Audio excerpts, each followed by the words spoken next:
Outlet पर होगा आपके सारे फिजिक्स के इंस्टीट्यूट मैथ्स का सफाया। बस अपने फोन से क्वेश्चन की फोटो खींचो, क्रॉप करो और तुरंत वीडियो सोल्यूशन पाओ। डाउनलोड कीजिए डाउटनेट ऐप अभी या फिर व्हाट्सएप कीजिए अपने डाउट्स 8 400 400 400 पर। इस क्वेश्चन में हमें एक ब्लॉक दिया गया है जिसका मास है m। अब यह स्लोली एक कर्व्ड सरफेस के अलॉन्ग पोजीशन 1 से पोजीशन 2 तक खींचा जा रहा है और यह हमें बताया गया है कि coefficient of kinetic friction between block and surface is mu. तो पूछा गया है हमसे कि अप्लाइड फोर्स के द्वारा वर्क डन ब्लॉक पे कितना होगा। तो पहले हम इस गिवन फिगर को ऑब्जर्व करेंगे। तो फिगर में दिया गया है कि इस ऑब्जेक्ट को इस कर्व्ड सरफेस पे धीरे धीरे खींचा जा रहा है और धीरे धीरे खींचा जा रहा है इसका मतलब है कि किसी भी मोमेंट पे हम ऐसा मैनेज कर रहे हैं कि उसके पास काइनेटिक एनर्जी जीरो हो। तो हम इस फिगर को इस फिगर में ड्रॉ कर लेते हैं। तो ये हो जाएगा हमारा,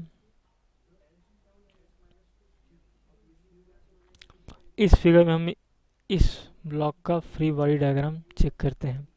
इस पे टोटल 4 फोर्स लग रहे हैं। एक नॉर्मल लग रहा है ऊपर, एक mg नीचे लग रहा है, mg नीचे, एक फोर्स सरफेस कर्व्ड सरफेस के अलॉन्ग और एक फ्रिक्शनल फोर्स जो Fk है वो सरफेस के नीचे पर अलॉन्ग लग रहा है। तो हम कंजर्वेशन ऑफ एनर्जी से जानते हैं कि work done equal to loss, work done equal to change in kinetic energy plus change in potential energy. तो वर्क डन कितना हो जाएगा, work done by frictional force plus work done by mg, work done by gravity plus work done by applied force plus work done by this normal force.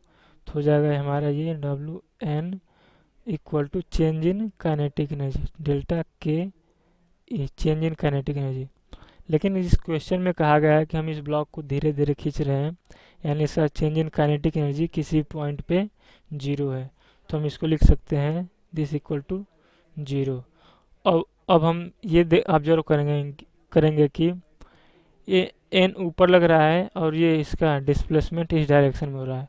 तो इन दोनों के बीच में हमेशा 90 degree का एंगल रहेगा, जिससे work done by normal force zero हो जाएगा। तो लिख लेते हैं work done by normal force equal to zero. अब ग्रेविटी इस पे काम कर रही है, तो पहले ब्लॉक इस पोजीशन पे था, फिर ब्लॉक इस पोजीशन पहुंचता है। तो इन दोनों के बीच में ग्रेविटी हमेशा ब्लॉक पे नीचे की तरह काम करती है। तो इस फाइनली हम ये ऑब्जर्व करेंगे कि ब्लॉक वाई डिस्टेंस ऊपर हाइट पे इसका अपवर्ड डिस्प्लेसमेंट हुआ है और ग्रेविटी हमेशा इस ब्लॉक पे नीचे लग रही है। तो वर्क डन बाई ग्रेविटी हो जाएगा, वर्क डन बाई ग्रेविटी हो जाएगा माइनस एम जी वाई, माइनस एम जी वाई, ये हो जाएगा हमारा वर्क डन बाई ग्रेविटी। अब हम निकालेंगे, अब डब्ल्यू एन और डब्ल्यू जी का वैल्यू जब हम इस इक्वेशन में रखेंगे तो हमारा इक्वेशन हो जाएगा W F plus W by friction equal to M ji Y, और इक्वेशन को हम इक्वेशन नंबर 1 लिख देंगे। अब हम कैलकुलेट करेंगे कि फ्रिक्शनल फोर्स के द्वारा कितना वर्क किया जा रहा है। तो work done by friction, frictional force जब ये ऑब्जेक्ट इस डायरेक्शन में मूव कर रहा है तो फ्रिक्शनल फोर्स इसके अलॉन्ग पर अपोजिट डायरेक्शन में लग रहा है। तो इन डिस्प्लेसमेंट और फ्रिक्शनल फोर्स के बीच में एंगल जो है 180 डिग्री है। तो हो जाएगा हमारा W F work done by friction हो जाएगा हमारा इंटीग्रल एफ के डी एस कॉस 180 डिग्री, दोनों के बीच में 180 डिग्री का एंगल बन रहा है। तो ये हमारा हो जाएगा इंटीग्रल एफ के डी एस, यहाँ पे माइनस साइन हो जाएगा। और एफ के का वैल्यू हम पुट करेंगे, तो हम जानते हैं कि एफ के क्या है, फ्रिक्शनल फोर्स जो होता है म्यू एन। तो इंटीग्रल म्यू एन, एन जो है नॉर्मल फोर्स है, और यहाँ पे हम देख रहे हैं नॉर्मल फोर्स वो बैलेंस किया जा रहा है भाई, बैलेंस किया जा रहा है एम जी कॉस थीटा से। तो ये हम यहाँ पे लिख देंगे mu m g cos theta, यहाँ पे नेगेटिव साइन होगा, यहाँ पे ये डी एस है। दिस इज इक्वल टू, यहाँ पे हम ये ऑब्जर्व कर रहे हैं कि डी एस इसके अलॉन्ग है, यहाँ से देख लेते हैं। तो डी एस कॉस थीटा क्या हो जाएगा, डी एक्स हो जाएगा। तो यहाँ से हम डी एस कॉस थीटा को रिप्लेस करेंगे, तो हो जाएगा integral minus mu m g d x. यहाँ पे इस इंटीग्रल का लिमिट हो जाएगा 0 टू एक्स। यहाँ पे पोजीशन 1 पे एक्स का कोऑर्डिनेट 0 और यहाँ पे एक्स। तो इस इक्वेशन को कैलकुलेट करने पे आ जाएगा हमारा work done by friction mu m जी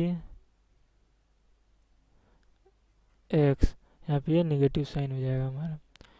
तो जब इस इक्वेशन को हम इक्वेशन नंबर 2 लिख लेते हैं, तो ये हो गया हमारा इक्वेशन नंबर 2। जब हम इक्वेशन 1 और जब हम इक्वेशन 2 को इक्वेशन 1 में रखेंगे, तो हमारा इक्वेशन आ जाएगा work done by applied force equal to mu m g x, mu m g x plus m ji y. तो हमारा ये फाइनल वैल्यू आ जाएगा एम जी कॉमन लेने पे एम जी वाई प्लस म्यू एक्स। तो ये हो गया हमारा work done by applied force. तो जब हम